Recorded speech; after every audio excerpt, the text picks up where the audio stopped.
Fogo que não destrói, mas purifica. Uma chama que não consome para sempre, mas que refina como ouro no cadinho. Um lugar entre a esperança e o temor, entre o céu e o inferno. Muitos acreditam que é invenção da igreja medieval. Outros defendem que é uma realidade espiritual revelada nas Escrituras e confirmada pela tradição. Mas afinal, o que é o purgatório? Será que é um segundo inferno, uma chance extra depois da morte? Ou é uma expressão da justiça e misericórdia de Deus? Hoje vamos mergulhar fundo nesse tema fascinante e polêmico. E eu começo te perguntando, se você morresse hoje, estaria completamente pronto para ver a face de Deus? O que a Bíblia diz? O termo purgatório não aparece literalmente na Bíblia, mas a ideia de um processo de purificação após a morte é sugerida em alguns textos. Em 1 Coríntios 3, 13 e 15, Paulo fala de obras que serão provadas pelo fogo.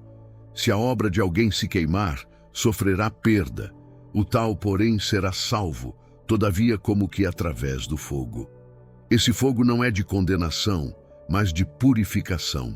Em 2 Macabeus 12, 44, 46, livro considerado deuterocanônico pela Igreja Católica, vemos a prática de orar pelos mortos.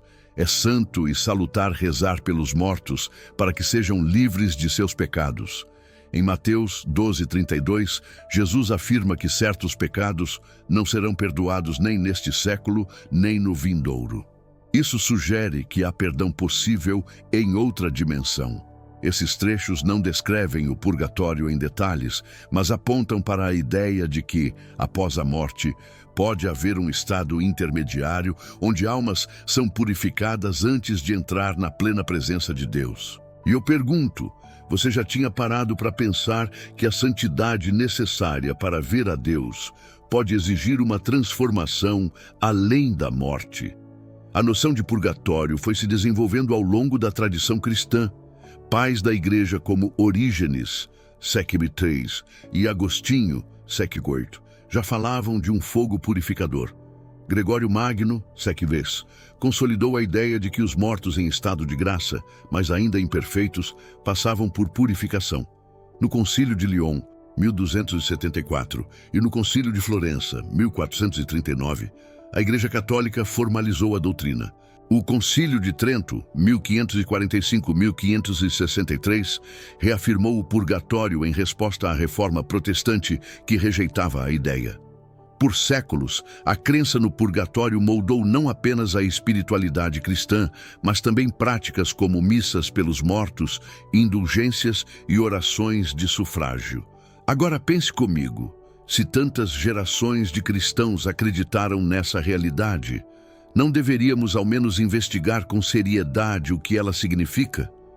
Segundo a tradição católica, o purgatório não é um lugar de condenação, mas de purificação. Não é um segundo inferno, mas uma etapa de misericórdia para aqueles que morreram na amizade com Deus, mas ainda carregam imperfeições. Imagine ouro bruto. Ele tem valor, mas precisa passar pelo fogo para brilhar em sua pureza máxima.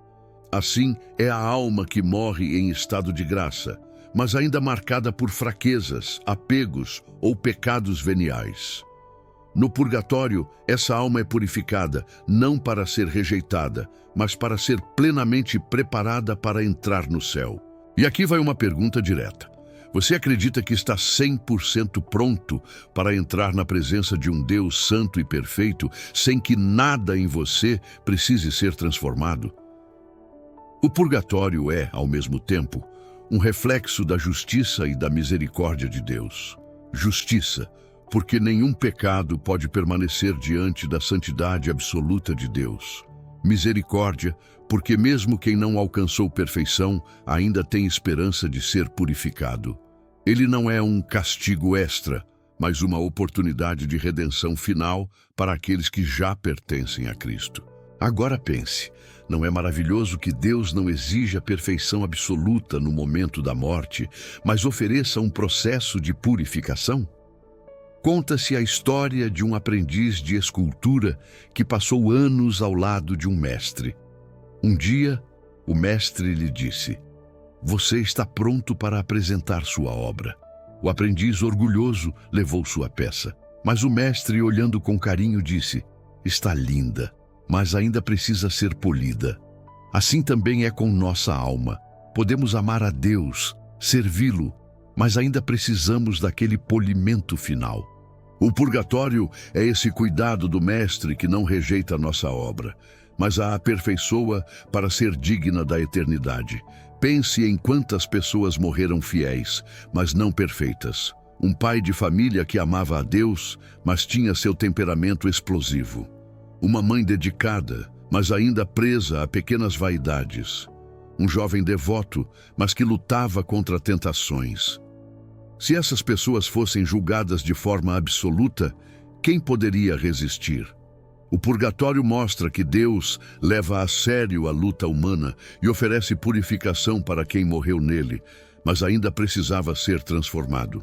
E aqui eu te pergunto, você consegue pensar em alguém querido que já partiu e que talvez esteja nesse processo de purificação?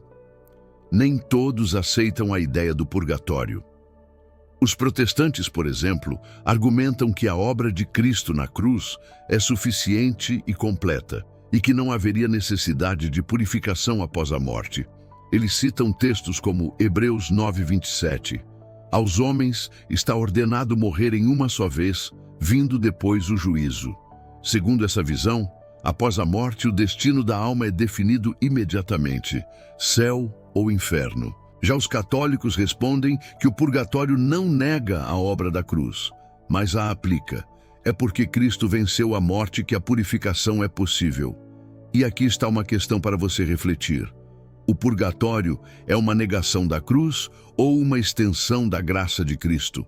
Além da Bíblia, a tradição cristã sempre cultivou práticas ligadas ao purgatório. As catacumbas dos primeiros cristãos já trazem inscrições de orações pelos mortos.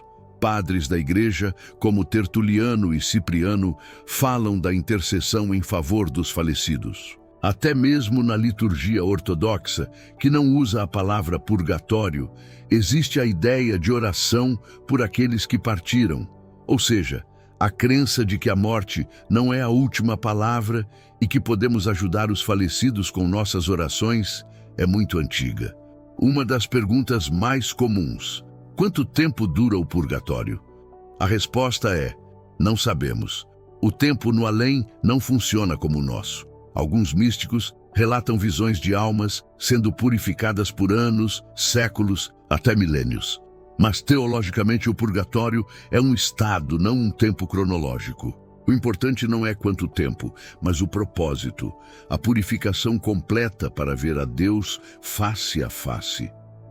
Muitos têm medo do purgatório, mas na tradição católica ele é visto com esperança. Significa que a morte não é um salto no escuro, mas um caminho para a plenitude. Santa Catarina de Gênova, que teve visões místicas do purgatório, dizia: as almas sofrem alegria e dor ao mesmo tempo. Sofrem pela espera, mas se alegram porque têm certeza de que irão ver a Deus. Não é lindo isso? Mesmo no sofrimento da purificação, existe a alegria da esperança. Quero saber a sua opinião. Para você, o purgatório é mais uma expressão da justiça ou da misericórdia de Deus? O conceito de purgatório também inspirou obras de arte, literatura e música. O exemplo mais famoso é A Divina Comédia, de Dante Alighieri, que descreve o inferno, o purgatório e o paraíso em detalhes poéticos e simbólicos. Na Idade Média, catedrais tinham murais que mostravam almas sendo purificadas, lembrando os fiéis de rezar pelos mortos. O purgatório não era apenas uma doutrina, mas parte da cultura e da espiritualidade cotidiana. Hoje, em muitos lugares, essa prática foi esquecida. Mas será que não precisamos resgatar essa consciência de que nossas escolhas repercutem além da morte? Viva preparado. O purgatório nos lembra que não sabemos a hora da morte. Precisamos viver em estado de graça. Ore pelos falecidos. A oração pelos mortos é um ato de amor. Se eles estão no purgatório, nossas orações os ajudam. Aceite a purificação já aqui. Cada dificuldade, cada sofrimento pode ser um purgatório antecipado que nos prepara para a santidade. Valorize a confissão e a penitência. São meios de já experimentar purificação nesta vida. O purgatório não é o fim, mas o meio. Não é condenação, mas esperança. Ele nos lembra que Deus é santo e justo, mas também misericordioso e paciente. Se o inferno é a escolha definitiva de viver sem Deus, e o céu é a plenitude da comunhão com Ele, o purgatório é a sala de espera da eternidade, onde as almas se preparam para o abraço final. E eu termino com uma pergunta. Você está disposto a deixar Deus purificar sua vida já agora, para que o fogo do purgatório não seja necessário depois? Se esse tema te impactou, escreva nos comentários. Você acredita no purgatório? Como você entende esse processo de purificação? Deixe seu like, inscreva-se no canal e compartilhe este vídeo com alguém que também tem dúvidas sobre a vida após a morte. Porque no fim, o purgatório não é sobre medo, mas sobre esperança. A certeza de que, por mais imperfeitos que sejamos, Deus não desistirá de nós até nos transformar em ouro puro diante de sua glória.